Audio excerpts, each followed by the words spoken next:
कि governor Shaktikanta Das CII की सालाना सत्र को संबोधित कर रहे हैं और चूंकि 2000 रुपए के नोटबंदी का मामला बिल्कुल नया नया है और इंडस्ट्री को लेकर क्या व्यू है, इकोनॉमी को लेकर क्या रोड मैप से उनकी तरफ से ये शेयर कर रहे होंगे, जरा सुनते हैं उनको। Supply chain disruptions, gradual normalization of energy and food markets, easing commodity prices, and reopening of the Chinese economy. Global inflationary pressures are also showing signs of abatement, although they remain well above the target in most of the countries.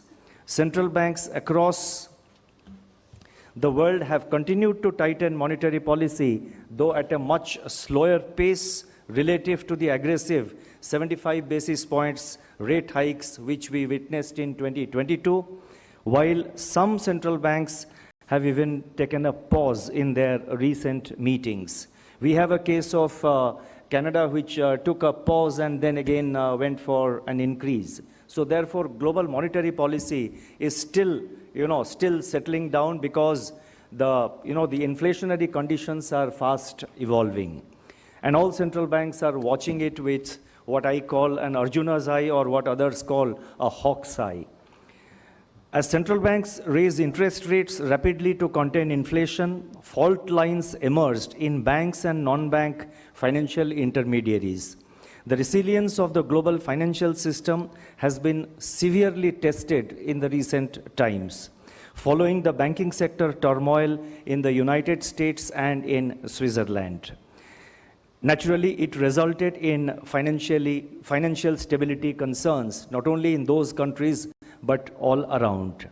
Quite naturally, the outlook has been adversely impacted, particularly in the advanced economies.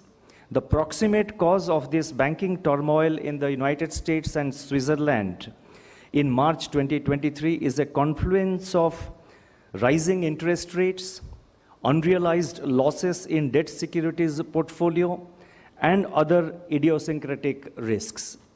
Coexistence of high inflation and banking stress is complicating the responses of central banks as they face a trade-off between the risk of either straining financial markets or having to tolerate longer periods of high inflation. Amidst these global uncertainties, the Indian banking system remains stable and resilient with strong capital and liquidity positions, improving asset quality, better provisioning coverage, and improved profitability. Let me now turn to the domestic growth scenario. Sanjeev has already touched upon it, as I said.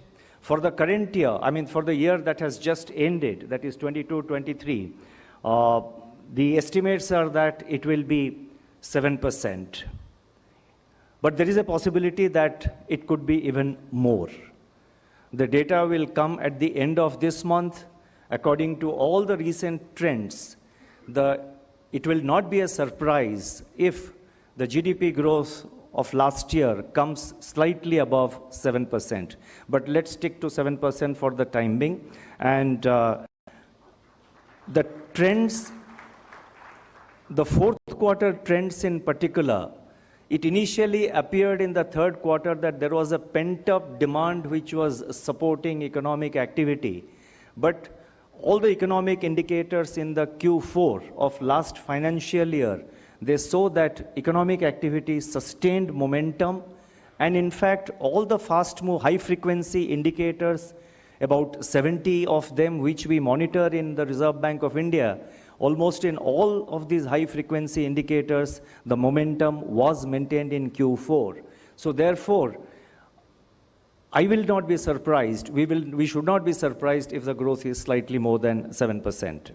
For 23-24, we have given a figure of 6.5%. And we have said that, with a lot of, we have done our internal analysis. Of course, the IMF and other international institutions have given lower projections. For instance, the IMF projects it at 5.9%. But we derive confidence at this point of time from the fact that agriculture has done well, and we are assuming a normal monsoon. Services sector continues to perform very well. In fact, as you all know, although merchandise exports slowed down, moderated last year and have moderated, it is the services exports which have really gained further momentum. So agriculture has done well. Services sector on the whole is doing well. The capex and the infra spending by the government has also picked up with, again, large provisions in the budget for capital expenditure by the government. There is evidence of revival of private investment also. We notice it in certain sectors, particularly steel and cement. Your members of CII will know better. Capacity utilization in the manufacturing sector, according to RBI's latest survey, which we have published, is around 75%. But I am told that the CII survey shows that capacity utilization in manufacturing sector is even higher. I don't know whether they have shared the number with you, so I'm not mentioning it, but in our interaction last week in Mumbai, I was told that, I have the number, and it is clearly much more than 75%. So capacity utilization in the manufacturing sector continues to be robust. Credit offtake in banks also is remaining quite resilient. It's about 15.5% credit growth according to the latest data. Over the last 1 year, we see credit offtake, the banking sector credit, I'm talking about bank credit. The growth is about 15.5 to 16%. The latest number I have is 15.5%. So therefore, these are the, these are the upsides to domestic growth, and that gives us the confidence that, India should be able to record a growth close to 6.5%. However, there are downside risks which are commonly, which is known to all of us. Geopolitical uncertainties, any surprises on the geopolitical front, and the drag from merchandise exports because world trade seems to be contracting. So these are the downside risks. And of course, on the agricultural front, there is this forecast of a El Nino, and we have to see whether it actually happens or how, if it happens, how intense it is. And there is talk by the IMD about the Indian Ocean dipole. I am not an expert, but the IMD says that there is evidence of positive Indian Ocean dipole, which to some extent should be able to neutralize the impact of El Nino. But let us leave that to weather experts. But this is an uncertainty which only time will tell to what extent it affects our economy. On top of this, all these factors which I mentioned, we have macroeconomic stability. Now, on the back of macroeconomic stability and the robust financial sector stability that we have, I think there is a platform for supporting domestic growth. Macroeconomic stability in the sense that inflation has moderated. The last print is 4.7. Perhaps the next print could be lower. GDP growth, I have just mentioned, that is sustained. Current account deficit, which was earlier feared that it will touch 4%, 3.5%, we have given out the numbers. They look very much, and in the last year, it was eminently manageable, as I have said. We were helped by the fact that we are now witnessing record, remittances from abroad. The fiscal deficit, of course, of the government is also on a consolidation path. So on the back of macroeconomic stability and a robust financial sector, I will touch upon the financial sector a little later, but on the financial sector, particularly our banking sector today, the percentage of non-performing assets, according to the last December 2022 number we gave, the GNPA, that is gross non-performing assets of the banking sector at the systemic level, was 4.4%. We have the unaudited figures for the period ending March 23. They are even lower, but I would not like to mention the number because unaudited, and we would rather wait for the audited figures to come in. So non-performing asset, which was a huge challenge for the Indian banking sector, has come down, has been moderated, and it is showing very good signs of its resilience.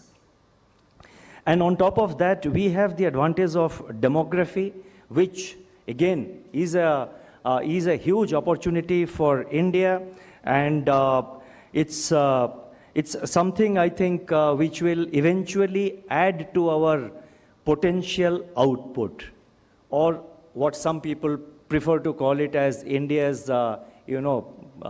growth potential. But let us call it potential output. So therefore, that's a thing which will play out in the medium to long term. There is one aspect which I must mention in a forum like this. It is with regard to access to technology and investment in technology. We are living in a highly fragmented world. Access to technology, availability of technology in a seamless manner has become a challenge. In this matter, the world is no more flat. Technology has become difficult to access. There are barriers, there are restrictions to get technology, and it's not flowing freely across boundaries. So therefore, while I think it's for the industry also, apart from the various other authorities, I think it's for the industry to play a primary role and to have access, to work out access to that technology. And what's even more important, I think as a country we need to invest more in technology, because the future belongs to technology, and unless we have technology, we will not be able to sustain our progress. But I am quite optimistic that this is an area where the public and the private authorities, the public and the private sector associations like the CII and the authorities in the government will be able to work together, and this challenge will be converted into an opportunity. But domestic investment in technology has to grow, and private sector has a big role in it. तो CII के सालाना सत्र को संबोधित करते हुए RBI governor Shaktikanta Das, और उन्होंने कहा कि टेक्नोलॉजी को लेकर काफ़ी ज़्यादा निवेश करने की ज़रूरत है, और जो ग्रोथ को लेकर बहुत ही अहम बात कही उन्होंने कहा कि अगर 7% के ऊपर की ग्रोथ आती है वित्त वर्ष 2023 के लिए तो उससे वो सरप्राइज नहीं होंगे। हालांकि दुनिया भर में फाइनेंशियल सिस्टम में थोड़ी सी अस्थिरता कायम है, और ग्लोबल सेंट्रल बैंकर्स की नज़र है इन्फ्लेशन पर, और इन्फ्लेशन अभी भी उनके टारगेट रेंज से काफ़ी ज़्यादा ऊपर है। तो ग्लोबल चुनौतियाँ हैं, लेकिन उसके बीच भी भारतीय बैंकों का जो प्रदर्शन है वो काफ़ी बेहतर रहा है, और जिस आंकड़े का मेंशन कर रहे थे 4.4 ग्रॉस एनपीए का, काफ़ी ज़्यादा सुधार आरबीआई गवर्नर के मुताबिक उसमें हुआ है। और उन्होंने कहा कि भारतीय बैंकिंग सिस्टम इन तमाम स्थितियों के बीच में अभी स्थिर है, लेकिन रेट्स को लेकर जो फैसला है वो आंकड़ों पर निर्भर है। इस पर आरबीआई गवर्नर कोई टिप्पणी करने से बचते हुए दिखे फिलहाल।